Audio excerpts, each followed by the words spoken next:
뉴욕 맨하탄 한복판에 가면 타임스퀘어 교회라는 곳이 있습니다. 그곳에 앞에 표지에 이렇게 써 있습니다. Welcome to our church.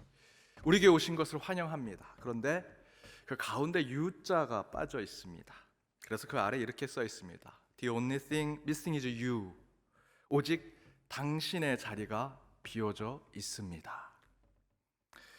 제가 우리 연동교회 선부인은 설교할 때 마지막 예화로 말씀드린 겁니다. 기억나십니까? 기억 안 나시는군요. 내년에도 또 한 번 하겠습니다.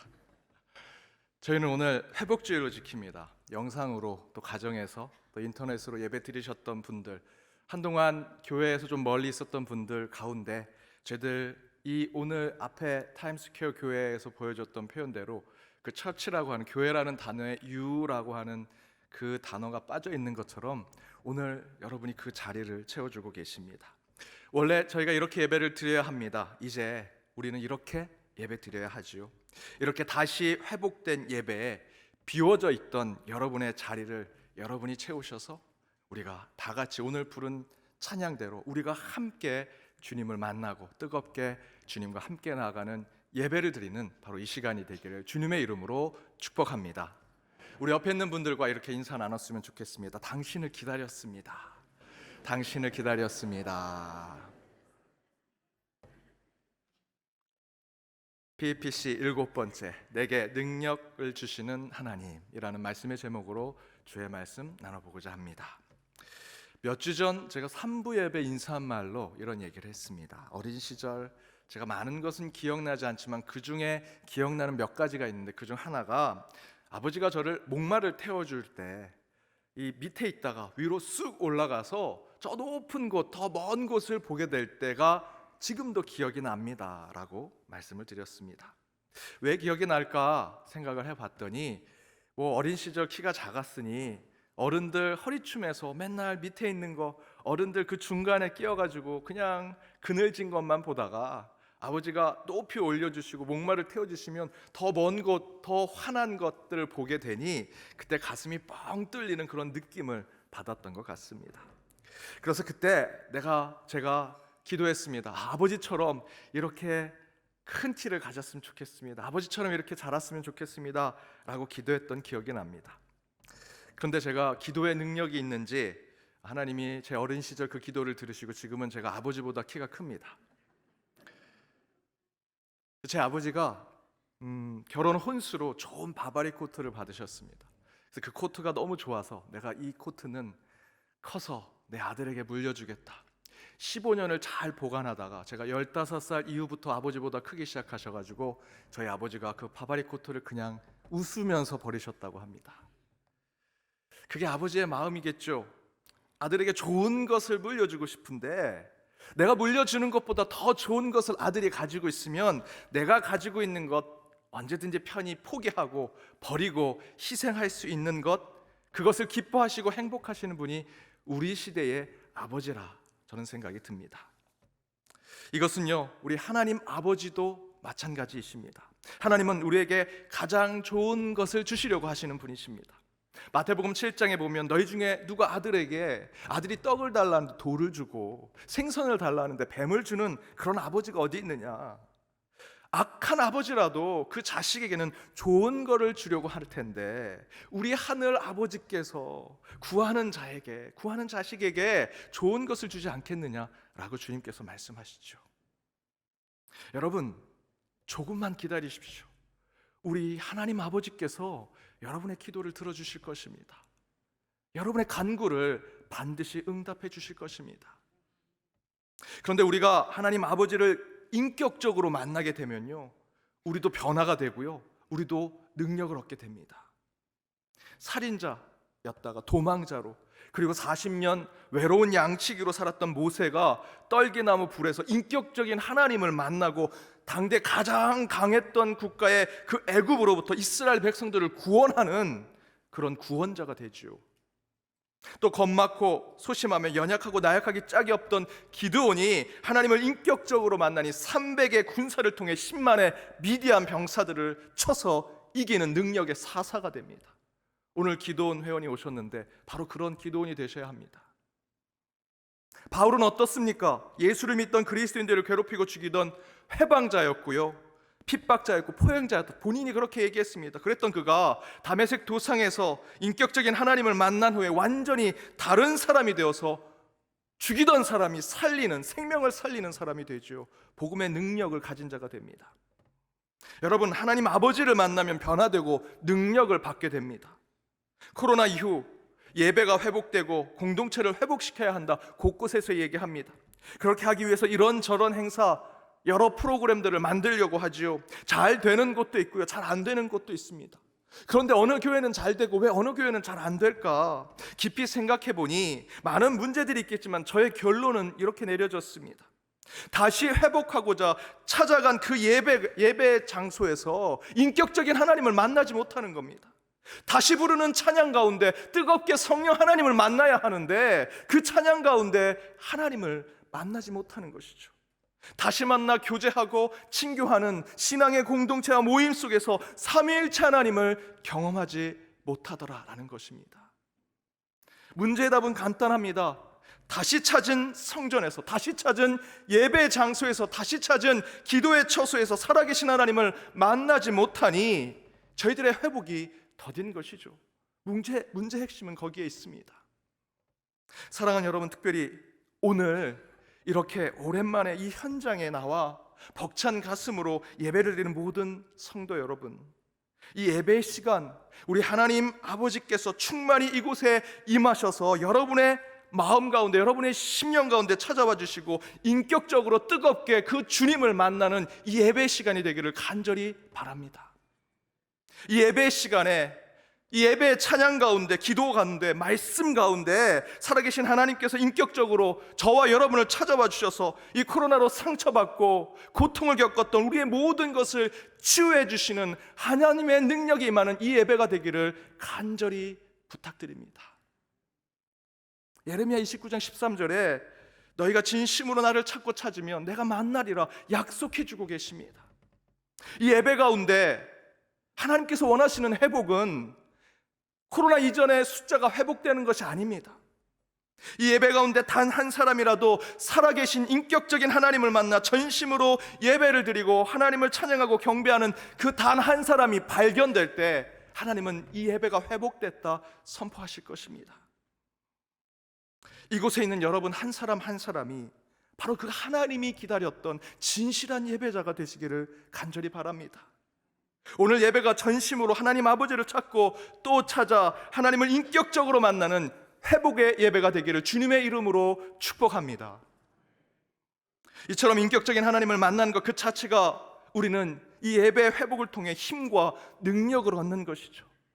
예배 중간에 하나님을 체험하고 성령을 경험하면요, 저와 여러분은 이곳에서 힘과 능력을 얻게 되는 것입니다. 그럼 이 인격적인 하나님을 만나면 우리는 왜 힘을 얻고 능력을 얻는 것일까? 여러분, 어렵게 얘기할 필요 없습니다. 우리 하나님이 저와 여러분보다 크신 분이시기 때문입니다.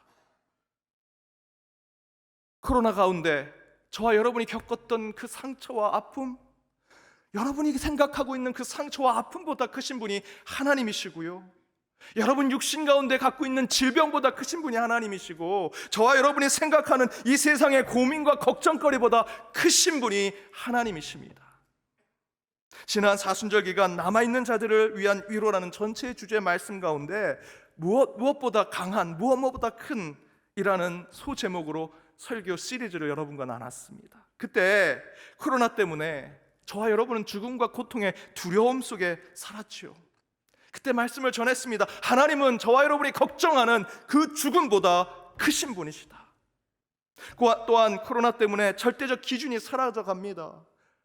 눈앞에 있는 것 가운데 하나님을 찾으려 하고 우상을 섬기려 하고 하는 우리의 모습들이 많은 곳에 팽배했습니다. 그 가운데 우리는 하나님이 이 모든 만물을 창조하신 것을 다시 한번 깨닫고 이 땅에 눈에 보이는 것은 다 하나님의 피조물이다, 그곳에 우상을 섬길 수 없다라는 것을 생각하며 그 피조물보다 더 크신 하나님을 생각해야 한다 말씀드렸습니다.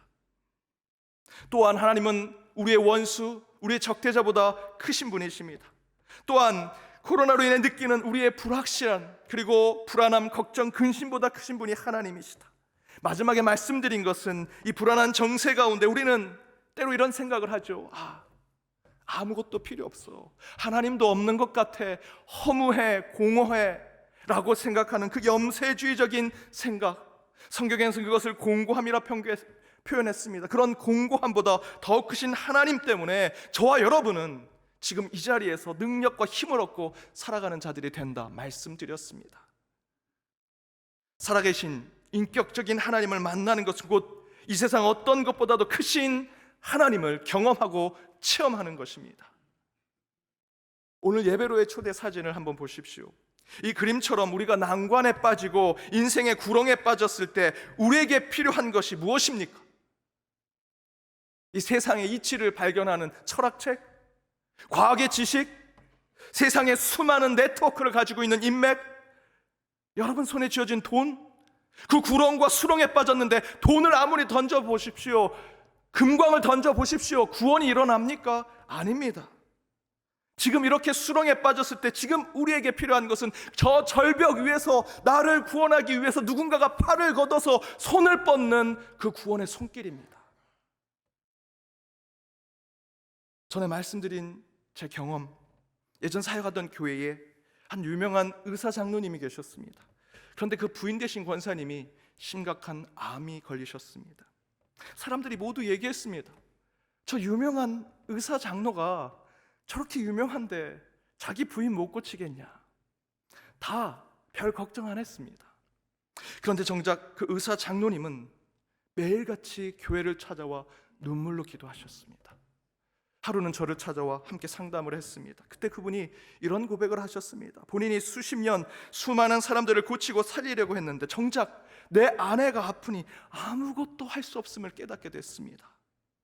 전에는 형식적으로 눈으로만 성경을 읽고 말씀을 한쪽 귀로 들으면 한쪽 귀로 흘러버리는 그런 신앙생활을 했는데 지금은 말씀 한 구절 한 구절이 내게 주시는 말씀이요, 한 단어 한 단어가 내게는 가장 소중한 것임을 느끼게 됩니다. 그러면서 그동안의 내 지식, 내 경험이 세상에서 제일 크고 대단하다고 생각했는데 하나님이 그것을 완전히 깨고 없애시더니 가장 크고 위대하신 분이 하나님임을 고백하게 하셨습니다. 그 얘기를 들었습니다. 제가 왜 이 말씀을 드리느냐, 최근 우리 성도님들, 많은 한국교회 성도님들이 이와 비슷한 상황과 이와 비슷한 경험들을 너무나 많이 하고 계십니다. 그분들의 간증의 공통점이 뭔지 아십니까? 그 전까지는 내가 제일 잘났어, 내가 제일 위대해, 내가 제일 커, 난 정말 뛰어난 자야 라고 생각하면서 신앙생활은 하고 직분은 가졌지만 본인을 우상으로 섬기는 자들이 많았습니다.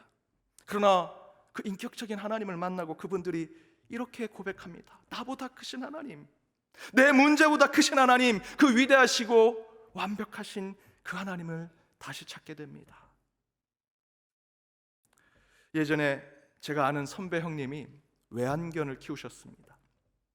그런데 하루 어디를 다녀오셔야 돼서 맡길 곳이 없어서 제가 자취하는 제 방에 맡기셨습니다. 저는 하나님이 창조한 모든 것을 다 너무 좋아합니다. 단 외환견만 조금 덜 좋아합니다.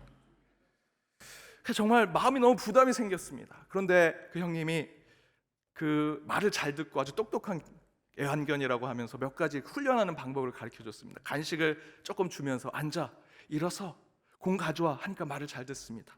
그렇게 해보라고 간식 주머니를 제게 주셨습니다. 그날 형님은 가시고 제가 그 애완견을 돌봤습니다. 평생 하지 않았던, 제 밥도 제대로 차려 먹지 않았는데 개밥을 차려주고요, 또 개 똥오줌도 다 해주고, 하도 지루해서 이제 그때 형님이 가르쳐 주셨던 걸 한번 해봤습니다. 간식을 주면서 앉아, 일어서, 공 가져와. 말을 잘 듣습니다. 그래서 마지막에는 이런 생각도 들었습니다. 강아지가 참 귀엽구나, 이런 강아지 하나는 내가 키울 수 있겠다라는 생각까지 했습니다. 그리고 저녁이 되어서 형님이 오셨습니다. 제가 하루 종일 이 애완견을 잘 봤다는 것을 그 증명해 보여드리려고 그동안 하루 종일 훈련했던 그것을 하려고 했습니다. 앉아, 일어서, 공 가져와. 제가 그 강아지한테 그렇게 했는데 그 강아지가 어떻게 하는지 아십니까? 갑자기 저에게 짖기 시작하더니 으르렁거립니다. 그때 저는 깨달았습니다. 더 큰 주인이 오면 작은 주인은 아무 소용이 없구나. 당연한 이치지요. 더 큰 주인이 오면요, 작은 주인은 필요 없습니다. 더 큰 주인의 명령에 순종해야 되는 것이 당연하죠. 저희 집 아이들이 저랑 있을 땐 제 말을 잘 들읍니다. 그런데 제 아내가 오면 저는 이순위로 밀려갑니다. 저는 당연히 받아들입니다. 이런 일상의 이야기지만 이것이 영적인 부분에서도 동일하게 적용됩니다. 눈에 보이는 권세자들의 힘이 전부라고 생각하고 400년 노예의 삶을 살았던 이스라엘 백성들은 살아있는 하나님이 애굽 왕 바로라고 생각하며 그들은 살았습니다. 자신들의 모든 부분의 가장 큰 자가 애굽 왕 바로라고 생각했습니다. 그렇게 400년을 살았습니다. 그러나 하나님은 모세를 통해 그들을 구원하셨습니다. 눈에 보이는 권세의 힘이 전부가 아님을 깨닫게 하시고 허벌판 광야로 나오게 하셔서 그곳에서 눈에 보이지 않는 여호와 하나님을 찬양하고 경배하게 하셨습니다. 그 목적으로 출애굽을 하게 된 것이죠. 그러자 애굽 왕 바로는 얼마나 자신이 위대한 자인지를 보여주기 위해 출애굽한 백성들을 쫓아와 죽이고자 합니다. 그때 홍해를 만났습니다. 이스라엘 백성들은 기적 가운데 그 홍해를 건넜고요, 그 가운데 애굽의 이 군사들은 그 홍해 가운데로 갔을 때 하나님께서 그 애굽의 병사들을 그곳에 수장시켜 버리십니다. 그 기적을 보며 이스라엘 백성들은 인격의 하나님, 살아계신 하나님을 경험하게 되죠. 그때 모세와 그의 누이 미리암 그리고 온 이스라엘 백성들이 이렇게 찬양합니다. 오늘 출애굽의 본문입니다. 함께 읽겠습니다. 이때에 모세와 이스라엘 자손이 이 노래로 여호와께 노래하니 일러스되 내가 여호와를 찬송하리니 그는 높고 영화로우시며 말과 그 탄자를 바다에 던지셨음이로다. 여호와는 나의 힘이요 노래시며 나의 구원이시로다.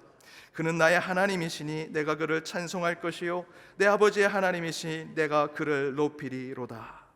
홍해를 기점으로 이스라엘 백성들을 홍해를 건너기 전에는 애굽 왕 바로가 그 모든 것의 큰 자였던 하나님이라고 생각하면서 살았죠. 그러나 홍해의 기적 가운데 인격적인 하나님을 만나고 살아계신 하나님을 경험한 후에 이스라엘 백성들은 하나님을 이렇게 찬양합니다. 여호와는 나의 크신 힘이요 나의 노래시며 나의 구원이십니다. 그는 나의 하나님이십니다. 내가 그를 찬송할 것이요 내가 그를 온전히 높일 것입니다 라고 고백하죠. 홍해 사건의 가장 중요한 신앙적인 메시지는 수많은 신들 간에 눈에 보이는 많은 우상들 가운데 때로는 내 자신도 우상이 되는 그 수많은 세상의 삶 가운데 하나님을 인격적으로 만나니 살아계신 하나님을 경험하니 진정으로 나보다 크시고 이 세상 모든 것보다 크신 분이 하나님이심을 고백하게 되더라는 것입니다. 여러분, 초대교회 교인들도 바로 그 인격적인 하나님을 만났죠. 오순절날 성령 체험으로 하나님을 인격적으로 만났고요, 살아계신 하나님을 경험했습니다. 그 시점부터 그들은 그 전까지는 자신의 온 삶과 모든 자신의 것들을 통제하고 조종하던 로마 황제, 로마 제국의 황제가 그들의 하나님이나 마찬가지였지만 그 성령 체험, 오순절날 하나님을 인격적으로 만난 그 초대교회 교인들은요, 더 이상 로마 제국의 황제가 그들의 주인이 되지 않았습니다. 자신의 평생의 삶을 옥죄었던 유대인의 율법이 그들의 모든 삶을 다 참견했지만 더 이상 그 율법이 그들의 삶을 묶지 못했습니다. 이제 그들은 더 큰 주인을 만났기 때문이죠. 더 이상 세상의 왕, 세상의 권세자들에게 굴복하지 않습니다. 진짜 주인 되신 하나님 앞에 충성하기 시작했고 그 하나님이 원하시는 삶을 살아가는 자들이 되었습니다. 그렇게 모인 것이 초대교회였고요, 그 교회가 2000년이 지난 지금 우리 연동의 이 재단 가운데 동일하게 드러나고 있습니다. 팀 켈러 목사라는 분은 최근에 출간된 탈깃교 시대 전도라는 책에서 로마 제국 당시 기독교는 가장 박해받는 종교로 엄청난 희생과 핍박이 있었음에도 불구하고 더 많은 사람들이 기독교 신앙을 가지게 되었다라고 이야기합니다. 그 이유가 그 교회 안에, 초대교회 안에 능력이 있었기 때문이라고 얘기합니다. 도대체 그 교회가 어떤 능력을 가지고 있었을까?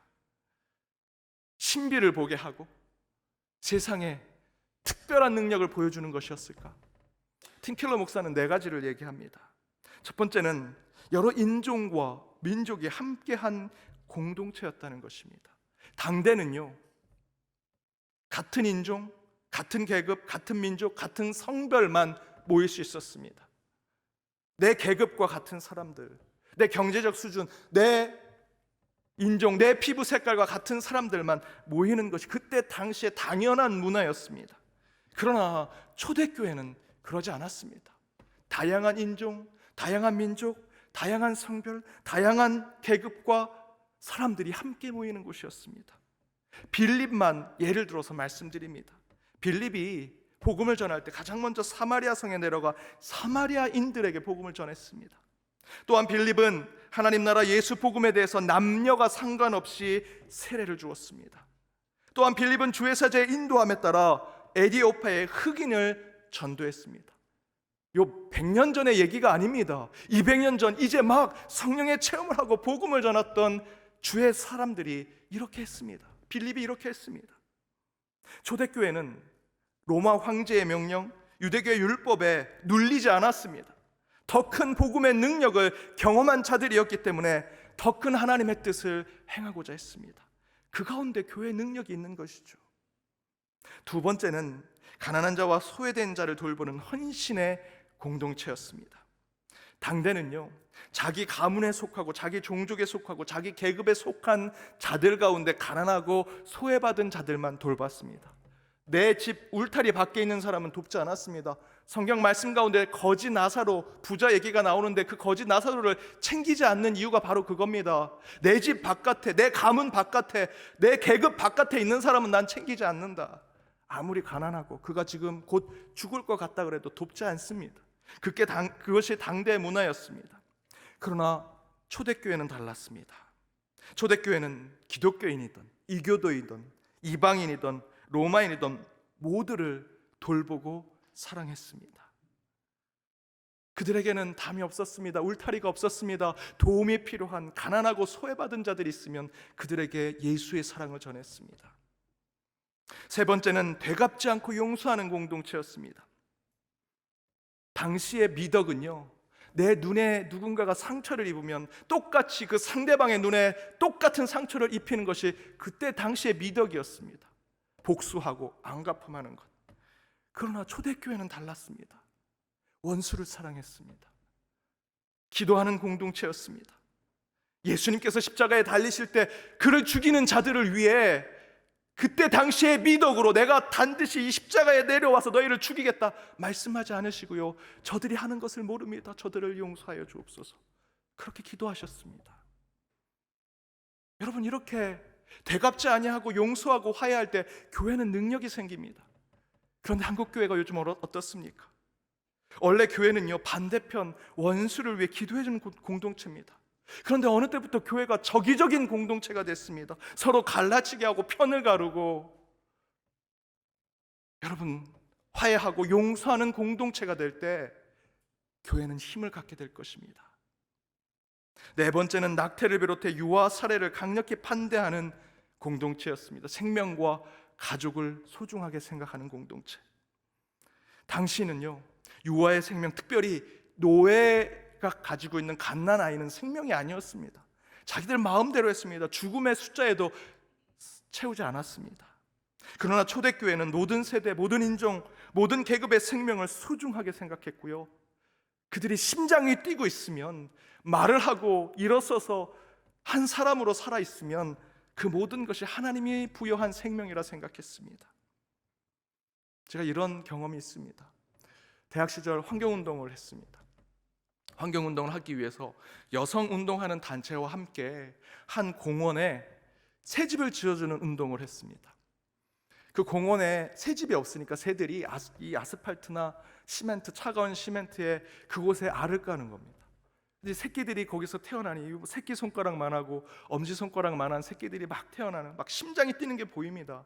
그 새끼들이 그 시멘트 위에서, 그 차가운 시멘트에서 그냥 차갑게 죽어가는 그런 것들이 너무나 많아서 그 공원에 새집을 지어주자.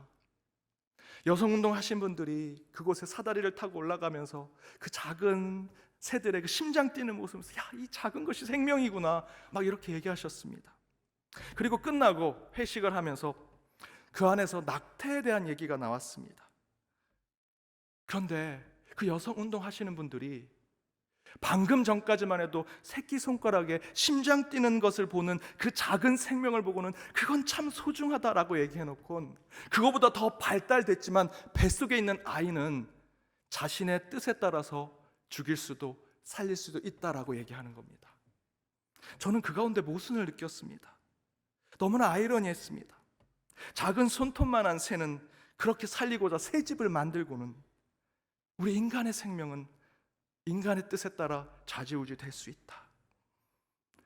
그러나 여러분, 기독교는요, 초대교회 때부터 어떤 생명도 사랑하고 그 생명이 하늘로부터 옴을 선포합니다. 그 가운데 초대교회는 가장 능력 없는 공동체처럼 보였지만 끝내 이 신앙의 원칙을 지켜내니 가장 강력한 능력을 가진 공동체가 되었습니다. 이처럼 초대교회는 그 세속의 거대한 흐름 속에 끝까지 하나님의 원칙을 지켜냈습니다.